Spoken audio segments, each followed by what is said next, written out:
Oremos, hermanos. Señor, te damos gracias por tu palabra. Te pido, Padre, que hoy toques nuestra mente y nuestro corazón a través de tu palabra, Señor, que quites dudas con respecto a tu verdad, Señor. Cámbianos porque somos necesitados de ti, Señor.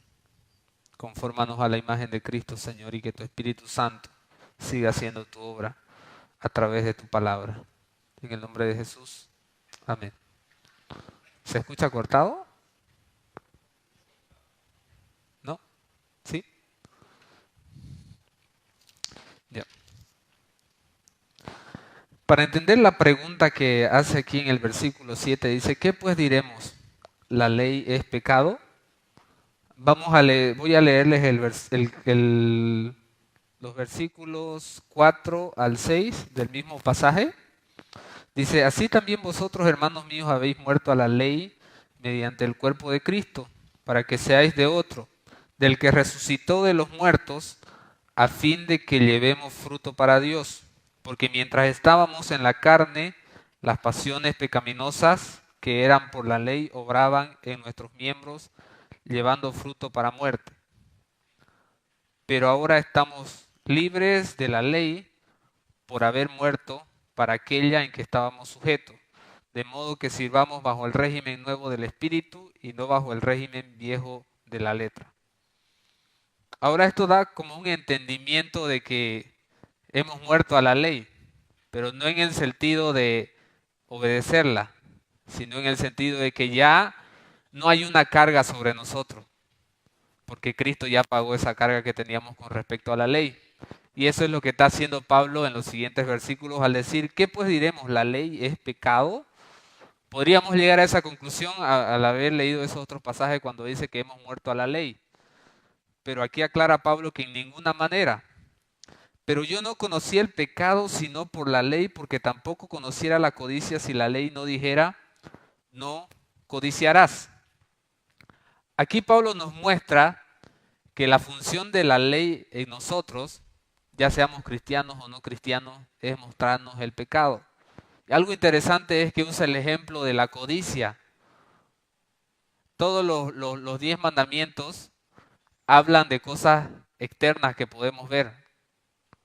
Honra a tu padre y a tu madre, no matarás, no robarás, incluso el tema de la idolatría, son cosas que nosotros podemos ver, pero no podemos ver la codicia, ni de nuestro corazón, ni de nuestro hermano. Entonces, como un énfasis en este sentido, en que tiene que ver también desde el corazón, la obediencia a la ley. Pero cuando nosotros ponemos nuestros pecados delante de la ley, es cuando no son reales. Si no existiera la ley, seguiría latente ahí el pecado, pero no sabríamos que estamos pecando. Entonces, ¿qué hace la ley? Nos muestra nuestro pecado y ahí nosotros vemos la necesidad de Cristo en nuestras vidas. Si no hubiera la ley, que la ley en sí, su primera función era llevarnos a la vida eterna, pero no hay ningún ser humano en este mundo que pueda cumplir a cabalidad la ley. Por eso no podemos salvarnos por medio de la ley. Entonces la función que cumple es mostrarnos nuestro pecado y la necesidad de Dios. Entonces eso es lo que quiere decir Pablo, que no, la ley en sí no es pecado, sino que la ley nos muestra nuestro pecado. Y ahora explica más adelante cómo es que el pecado usa esa misma ley para sus propios fines, el pecado que está en nosotros. Mas el pecado, tomando ocasión por el mandamiento, produjo en mí toda codicia, porque sin la ley el pecado está muerto. Lo que les dije, el pecado está ahí latente, pero no había algo que nos diga que está el pecado. Cuando la ley se mostró a nosotros, como que cobró vida el pecado. Y es más, hay algo, el pecado dentro de nosotros, lo que hace siempre irse por lo prohibido. Leí un ejemplo que tiene que ver con más o menos un entendimiento con esto. Dice que es una pequeña historia, habían unos dos jóvenes que iban a la casa de un señor y se subían por la barda y le robaban las peras, que tenían su árbol de peras. Le robaban y el señor se dio cuenta y molesto le dice, ¿por qué los cacha a los chicos? Y le dice, ¿por qué vienen y me roban mis peras? ¿Saben qué? Ustedes tienen toda la libertad de venir a entrar y sacar toda la pera que ustedes quieran. Luego de que les dijo eso, no volvieron más los chicos.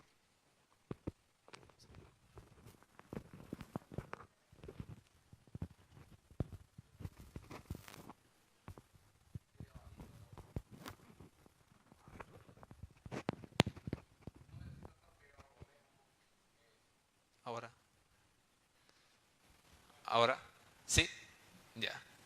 Era eso entonces. Entonces la historia dice que luego de que el Señor les dio permiso para sacar las peras, ellos no volvieron más. Ese mismo gráfico es más o menos con respecto a la ley y el pecado. Cuando nosotros no hay algo que nos diga no hacer esto, como que no le vemos ninguna importancia, pero a lo prohibido es lo que le atrae en realidad a la ley del pecado que está en nosotros. Y eso es lo que hace. El pecado usa la ley para inducirnos a pecar. Y yo sin la ley vivía en un tiempo, dice, pero venido el mandamiento, el pecado revivió y yo morí. Nosotros teníamos un entendimiento vago con respecto a lo que era la ley de Dios. Entonces, en nuestro propio entendimiento y conocimiento, que es lo que dice Pablo, yo sin la ley vivía en un tiempo. En nuestro propio entendimiento o nuestro propio análisis para nosotros estábamos bien. Es más, nos catalogábamos como los demás, yo no soy peor que tal persona. Cuando nosotros nos veíamos así, no veíamos necesidad de un Salvador, no veíamos la necesidad de Dios en nuestras vidas. Pero cuando viene el mandamiento, el pecado revivió y yo morí. Cuando viene el mandamiento a mí y me dice que algo estoy haciendo mal, me doy cuenta de que he estado muerto espiritualmente. Revivió el pecado y yo morí.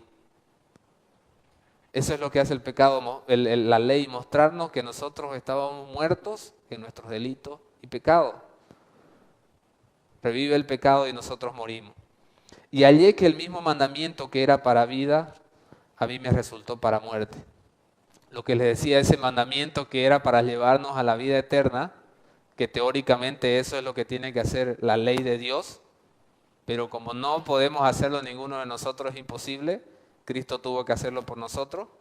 Ese mandamiento que tenía la función de llevarnos a la vida eterna, ahora resultó para muerte a nosotros, porque el pecado lo usó. Usó algo que era bueno para inducirnos a pecar. Eso es lo que sucede constantemente en nuestra vida cristiana. Pablo está hablando como cristiano, como converso, como creyente. Se está poniendo a él mismo, su experiencia. Me olvidé de explicarles algo antes de empezar, que hay varias posiciones con respecto a este pasaje. La primera es que Pablo está hablando de toda la humanidad en general. Cuando no conocían los mandamientos antes de Moisés, luego conocieron los mandamientos en Moisés y luego recién se dio el conocimiento del pecado. La segunda posición es que Pablo está hablando de un inconverso antes de conocer a Cristo, porque vemos en los versículos al último que dice que gracias a Dios por Jesucristo nuestro Señor, que es que Él nos ha librado del pecado. Y la tercera posición que le hace justicia en realidad al texto es que es Pablo mismo hablando de un creyente en su lucha con el pecado constantemente. Debemos tener cuidado de que el pecado que mora en nosotros, el pecado es diferente a decir pecados, en realidad es algo que está en nosotros. Ese pecado que está en nosotros, esa ley de pecado es la que nos induce a pecar, la depravación que hay en nuestro propio corazón. Vemos, no robarás y robamos. No te harás imagen y nos hacemos imagen en nuestro corazón. No necesariamente hacemos imágenes de yeso, pero siempre hay algo que ponemos por encima de Dios. Y el pecado usa la ocasión de la ley para eso. Porque el pecado, tomando ocasión por el mandamiento, me engañó y por él me mató. nuevamente aclaramos que no es la ley lo que es mala, sino el pecado que usa ese mandamiento. Aquello que es prohibido nos impulsa a hacerlo. Ustedes pueden ver que eso es real en su vida o ha sido real en su vida. Que cuando han visto que es algo prohibido y eso nos, como que nos deleita, como que nos gusta, nos agrada. Esa es la naturaleza del pecado, que está en nosotros, en cada uno de nosotros. Y lamentablemente hasta que no lleguemos a la vida eterna, a estar en la presencia de Dios, esa va a ser nuestra lucha constante. Esa es nuestra lucha de todos los días. El cristiano o el pecado, el cristiano o el pecado. La diferencia entre un inconverso y un converso no es el pecado en sí, sino la actitud que tiene frente al pecado. Si usted no tiene un ápice de dolor en su corazón cuando usted peca, usted no ha sido tocado por el Espíritu Santo, no ha sido cambiado. Aquí Pablo no habla específicamente habla de la codicia, pero podemos tomarlo en la ley en general de cualquier pecado. Un cristiano verdadero siente ese mismo dolor que tiene Pablo al escribir estas palabras cuando en nuestra mente el mínimo pecado.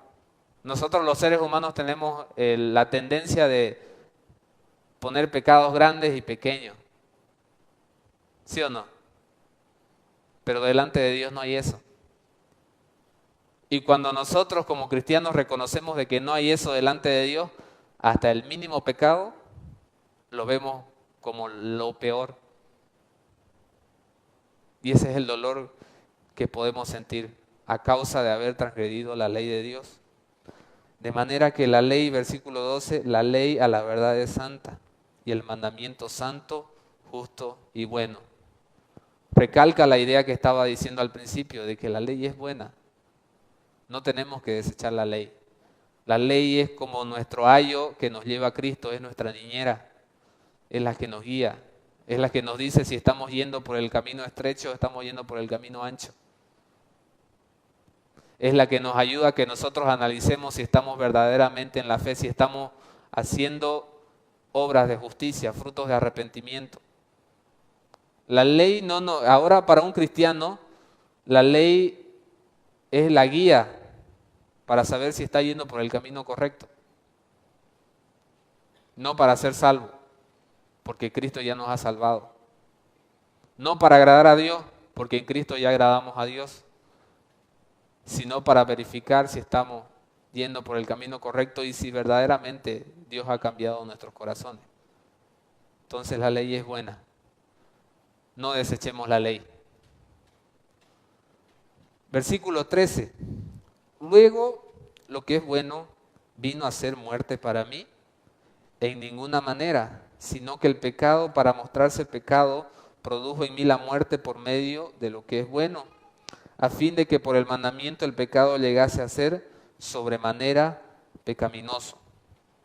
Entonces, si el pecado usó la ley para algo, inducirnos al pecado, podríamos decir aquí nuevamente la pregunta, luego lo que es bueno llegó a ser muerte para mí. No, en realidad cuando dice aquí al final dice, a fin de que por el mandamiento el pecado llegase a ser sobremanera pecaminoso, en realidad lo que hizo la ley es mostrarme cuán pecador yo soy. No que la ley me llevó a la muerte, sino que me mostró que yo estaba muerto, que yo estoy muerto antes de Cristo. Antes de conocer a Cristo hemos reconocido verdaderamente nuestro pecado, cuán malvados somos. Constantemente estamos analizando nuestro corazón para ver la depravación que hay ahí, lo cual tenemos que rechazar todos los días. ¿Cuántos de nosotros mentimos para cubrirnos? Para cubrir nuestro ego. Y en el momento no nos sentimos mal. ¿Cuántos de nosotros gritamos para dar a entender nuestra posición?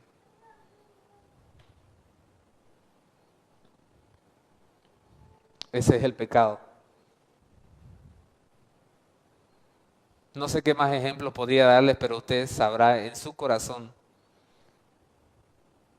cuál es el pecado que está latente ahorita en este momento en su vida. No deje que el pecado lo domine. Nosotros ya hemos sido librados del pecado, pero hay en el versículo, en el primer versículo de este capítulo hace una analogía Pablo con respecto al matrimonio y la esposa y el esposo. Que cuando el esposo muere, la esposa queda libre. En ese sentido, nosotros hemos muerto al pecado y ahora podemos casarnos con Cristo. Pero saben que el pecado no se dio por vencido. Quiere volver a tener esa misma esposa. Entonces ahí está la lucha. El pecado quiere jalarnos nuevamente, que está en nosotros, pero ahora le pertenecemos a Cristo. Tenemos que mostrarle al pecado todos los días que le pertenecemos a Cristo. Les hablé acerca de que la ley es la que nos guía y nos dice por dónde estamos. Muchas veces queremos que por obra del Espíritu Santo nos traiga revelación y nos digas, ¿sabes qué, Picolín? Estás yendo mal. No, aquí ya Dios nos dejó 66 libros para decirnos si estamos yendo por el camino o no. Y eso de querer recibir revelación de que Dios le diga, eso es flojera. No queremos leer lo que Dios ya nos reveló para guiarnos. Si usted está orando, Señor, revelame con tu Espíritu Santo por dónde estoy yendo, si estoy mal, y no lee su palabra, está orando en vano. Dios ya le respondió a eso en su palabra. Ore para que el Señor le dé entendimiento a lo que le ha dejado en realidad. Señor, dame entendimiento. Cuánto amo tu ley, decía el salmista David, Salmo 119. Que tu ley sea mi deleite. Señor, ponga hambre y sed de ti en mí todos los días. Que yo ame verdaderamente tu palabra y que tu palabra sea mi guía. Lámpara es a mi pies tu palabra y lumbrera a mi camino. Deje que el Señor lo guíe a través de su palabra. El Señor ya nos ha dado la capacidad, si usted es cristiano, le ha dado la capacidad de renunciar al pecado, al sueño que le da cuando quiere leer la palabra, a la llamada, a ese aparato cuadrado endemoniado que está ahí en la sala o en su cuarto. Lo estoy diciendo en un sentido, ¿no? La televisión no está endemoniada, en realidad es nuestra carne. No vaya a llegar y va a tirar por su ventana el televisor. Entonces hay cosas, yo recientemente, miren, me di cuenta, a veces llegaba del trabajo así cansado y como que no da tiempo. Pero después me puse a analizar, pero tengo tiempo para esto y para lo otro y para lo otro. Hay cosas que usted puede dejar de hacer para leer la palabra. Es cuestión de darle la prioridad a lo que tiene que ponerlo en primer lugar. Analice su propia vida, su horario de todos los días. ¿Hay algo que usted puede dejar para darle tiempo a la lectura de la palabra, a la oración? Deje eso. Este es alimento para la eternidad. Busque con toda su fuerza conocer más a Dios a través de su palabra. Por mi propia experiencia yo le digo, y estoy seguro que muchos de los que estamos aquí, por mucho tiempo, tiempos largos, no hemos leído la palabra, ni siquiera 15 minutos, 5 minutos de oración, apenas en el almuerzo, apenas en los tres veces al día que comemos, ahí recién oramos. Ahí se ve la naturaleza de nuestro pecado, la naturaleza que tenemos nosotros del pecado. ¿Se imaginan si nosotros como cristianos no buscamos a Dios? ¿Cuánto más el inconverso? A causa del pecado. No se los digo eso para que se sientan mal, sino para que miremos en nuestras vidas de que el pecado está ahí. Y no quiere que nosotros nos volvamos a Dios, no quiere que nosotros busquemos a Dios, no quiere que nosotros conozcamos de Dios.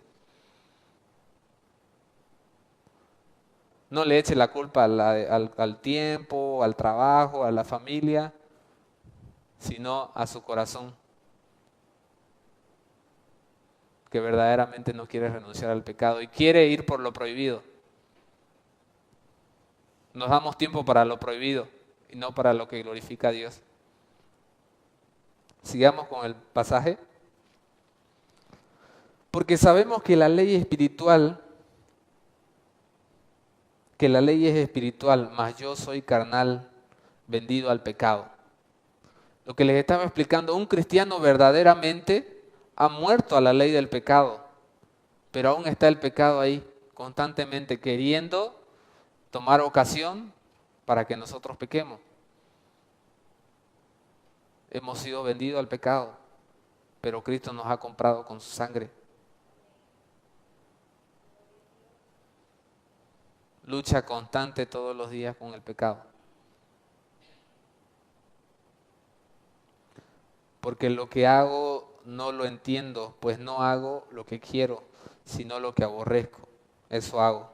Y si lo que no quiero eso hago, apruebo que la ley es buena.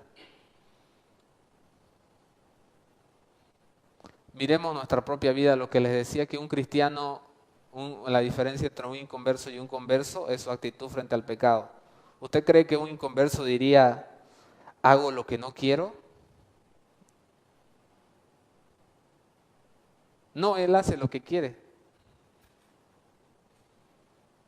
Si no lo que aborrezco, eso hago. El inconverso hace lo que le gusta. Entonces aquí está hablando un verdadero cristiano que está frente al pecado, ha pecado, lo hace, pero aborrece eso que hace. ¿Usted aborrece al pecado? ¿Se aborrece a usted mismo cuando peca?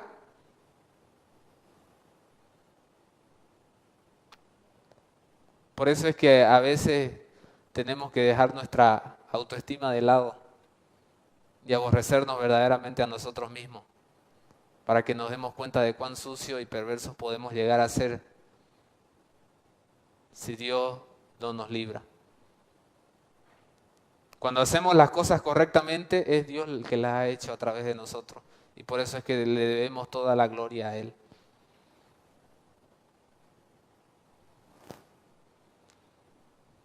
La ley es buena. Nos muestra que hacemos lo que no queremos hacer, pero lo hacemos. Si les preguntaría si hoy día hicieron algo que no querían hacer, todos levantarían la mano, a menos que no sea cristiano.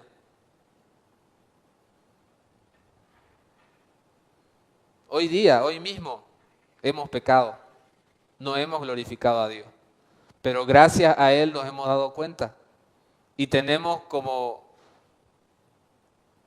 gracia el arrepentimiento. Aquel que dice que no tiene pecado es un mentiroso y le hace a Dios mentiroso. Pero si confesamos nuestros pecados, Él es fiel y justo para perdonarnos y limpiarnos de toda maldad. Hoy hemos pecado, nos hemos arrepentido, hemos vuelto a Dios, hemos reconocido nuestro pecado. Tal vez hay un pecado por el que estamos luchando, no sé, fornicación, estamos malgastando nuestro dinero, no estamos glorificando a Dios con nuestras finanzas, hay mucha avaricia y usted sigue constantemente luchando con ese pecado, luchando, y lo reconoce y se arrepiente. Y se siente mal y llega hasta tal punto de decir, Señor, ya no te voy a pedir más perdón porque estoy siguiendo y siento que me estoy burlando de ti. No haga eso, no deje de luchar. No deje de luchar. El justo cae 7 veces y 7 veces vuelve a levantarse. La vida cristiana es un arrepentimiento continuo, constantemente. Puede pedir perdón del mismo pecado constantemente, hasta el que llegue el día en que ya usted no comete ese pecado. Siga luchando, luche contra sus pasiones, luche contra su carne. Dios ya le ha dado esa capacidad, porque Dios no nos ha dado espíritu de cobardía, sino de poder, de amor y de dominio propio. Dios ya nos ha dado dominio propio. No dice, oren para que les dé dominio propio. No, ya nos ha dado el Espíritu dominio propio. Entonces renuncie todos los días a ese pecado, renuncie, rechace, busque ocasiones si es necesario que usted deje personas, deje lugares, apague la tele, deje algunas actividades por ese pecado, hágalo, hágalo. Porque si usted no toma medidas con respecto a ese pecado, va a seguir cayendo y cayendo y cayendo. El arrepentimiento también nos llama a la acción. De manera, versículo 17, de manera que ya no soy quien hace aquello, sino el pecado que mora en mí. Aquí podríamos decir, el apóstol Pablo se está excusando y dice que no es él, sino es el pecado. No, está reconociendo su propia naturaleza. El Espíritu Santo ya nos ha transformado la mente y el corazón y nos muestra nuestro pecado, pero aún hay un pecado que está en nosotros, la carne. Hasta que no estemos en los cuerpos glorificados vamos a seguir pecando. Y yo sé que en mí, versículo 18, esto es, en mi carne no mora el bien, porque el querer el bien está en mí, pero no el hacerlo. Queremos hacer el bien, pero no está en nosotros el hacerlo. No queremos verdaderamente hacerlo. Un hermano me dijo, tuvimos una charla la anterior semana, y me dice, si usted se enoja constantemente y no deja de hacerlo es porque usted no quiere. Y ahí cuando dijo eso se me vino a la mente eso lo que les dije de que Dios ya nos ha dado la capacidad, ya nos ha dado dominio propio. Y a veces oramos con, Señor, ayúdame a dejar este pecado. Sí, el Señor nos ayuda, pero a veces ese ayúdame es como que me echo la cama y Señor, haz lo que tenés que hacer conmigo. Nosotros tenemos que hacer algo porque ya tenemos esa capacidad. Y usted podría llamar, eso es legalismo, no. Legalismo no es hacerlo a lo que Dios dice que hagamos, sino aumentarle a lo que Dios dice que hagamos. Hacer lo correcto, así como dice la palabra, eso no es legalismo, eso es obediencia.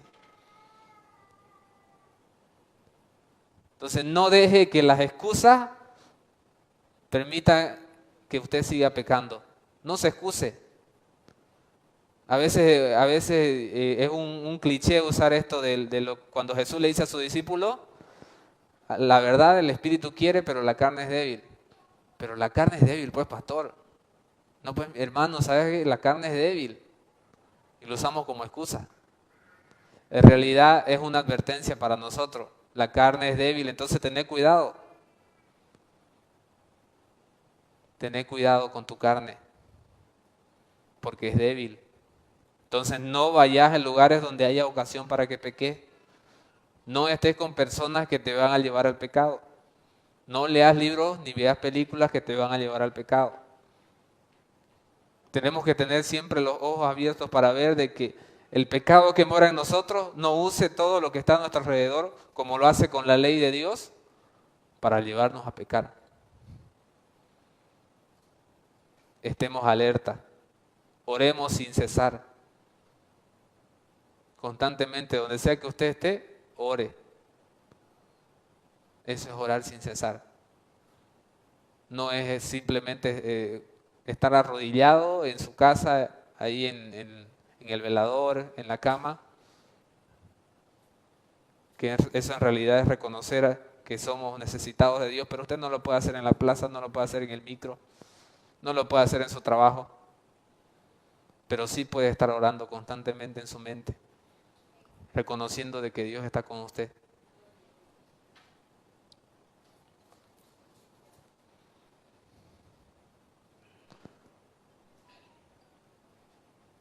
Porque no hago el bien que quiero, sino el mal que quiero, eso hago, nuevamente repite.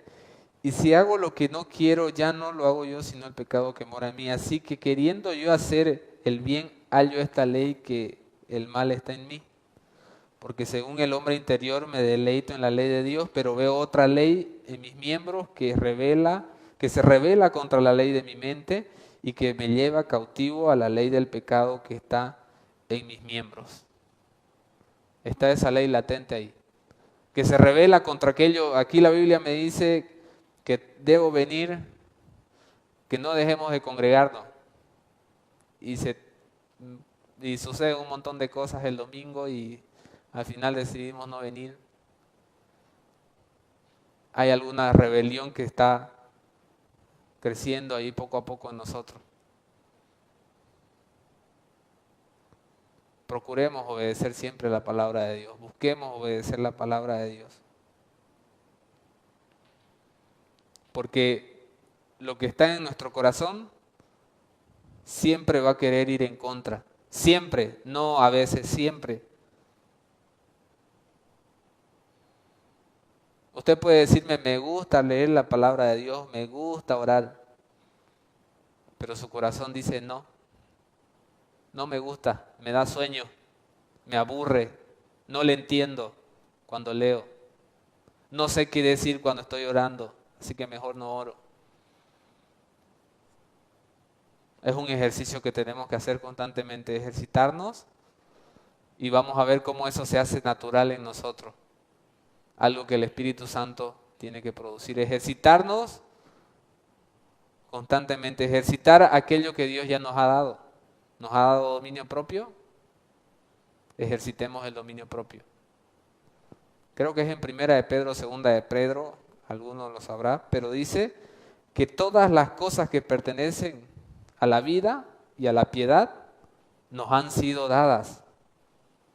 Entonces Dios ya nos ha capacitado como cristianos para hacer lo que tenemos que hacer. Pero la ley del pecado, el pecado que mora en nosotros no quiere. Entonces esa ley del pecado es la que hace que nos excusemos, pero tenemos la capacidad de dejar aquello que no glorifica a Dios. Aquí Pablo dice algo contundente que podemos decirnos a nosotros mismos. Versículo 24. Miserable de mí, ¿quién me librará de este cuerpo de muerte? Seríamos miserables verdaderamente si no tuviéramos la salida. Si tuviéramos simplemente que seguir pecando y como destino final el infierno a causa de nuestro pecado. Pero la respuesta a esa pregunta está en el versículo 25. Gracias doy a Dios por Jesucristo, Señor nuestro. ¿Qué fue lo que hizo Cristo? Él nos liberó del pecado. Gracias a la muerte de Cristo en la cruz es que hemos sido capacitados por el Espíritu Santo para vivir la vida cristiana y para ser conformados a la imagen de Cristo todos los días de nuestra vida. Ese es el agradecimiento que Pablo dice aquí. Si hubiéramos leído estos pasajes, pucha, la ley del pecado, quiero hacer lo que no hago, y terminaríamos simplemente con miserable de mí, ¿quién me va a librar de este cuerpo de muerte? Seríamos miserables verdaderamente. Pero Cristo ha pagado el precio por nosotros. Nos ha dado la libertad del pecado. El peso que estaba en la ley en nosotros, Él la quitó. Y ahora ese peso, ese miedo que teníamos por las consecuencias del pecado, ahora se ha transformado en amor por querer obedecer esa ley. Ese amor que solo el Espíritu Santo puede producir en nosotros. Así que yo mismo, con la mente sirvo a la ley de Dios, más con la carne a la ley del pecado. Hace un pequeño resumen de todo lo que ha dicho. Con mi mente sé que tengo que obedecer a Dios, pero con mi carne sirvo a la ley del pecado. Entonces, como cristianos estamos así. La ley del pecado, obedecer a Dios. La ley del pecado, obedecer a Dios. Pero siempre, por el poder del Espíritu Santo, nosotros podemos vencer ese pecado que está en nosotros. Dios no nos ha dejado desahuciados en un sentido. Nos ha dado, siempre con la tentación, nos da la salida, dice. Nunca nos ha dado una tentación que sea por encima de lo que podamos soportar. No está hablando de alguna prueba o cualquier cosa, está hablando de la tentación. Entonces, ninguna tentación que nos venga puede ser por excusa. Ah, no, esta tentación es muy grande, Señor, yo no puedo, así que voy a caer en esta tentación. Dios ya nos ha dado la capacidad. Tal vez sonó redundante que todo el tiempo le dice, Dios nos ha dado la capacidad, Dios nos ha dado la capacidad. Pero ese es el mensaje de hoy. Dios nos ha dado la capacidad de vencer el pecado que está en nosotros. No nos ha dejado miserables, somos plenamente bendecidos por el sacrificio de Cristo en la cruz. Y tenemos la capacidad de vencer el pecado. Demos gracias a Dios por eso, hermano. Señor, te damos gracias por esta palabra. Señor, sabemos que es algo difícil para nosotros en nuestra carne, Señor, obedecerte. El pecado mora en nosotros. Pero tu Espíritu Santo, Señor, nos gobierna y nos guía. Te pido, Padre, que nos sigas conformando a la imagen de Cristo y que tú seas glorificado en nuestras vidas, Señor. Sigue cambiándonos, Señor, sigue transformándonos. Que esta palabra haya tocado, Señor, la vida de mis hermanos, Señor, y que no sea una excusa para que ellos sigan pecando, ni para que yo siga pecando, Señor, sino para entender nuestra necesidad de ti, Señor, todos los días, y de que ejercitar aquella capacidad que tú nos has dado, Señor, de renunciar al pecado, de volvernos a ti en arrepentimiento, Señor, y decidir no pecar más, Señor. Como le decía Jesús a aquellos que sanaba, como le dijo a la que fue acusada de adulterio, ve y no peques más, tus pecados han sido perdonados. Que no pequemos más, Señor. Gracias, Padre, por tu Espíritu Santo, porque nos libra. Te pido que guardes la entrada y la salida de mis hermanos, Señor, y que guardes su corazón, Señor, por sobre todas las cosas. Porque el pecado está ahí, Señor. Que tu Espíritu Santo gobierne todo su ser. En el nombre de Jesús. Amén.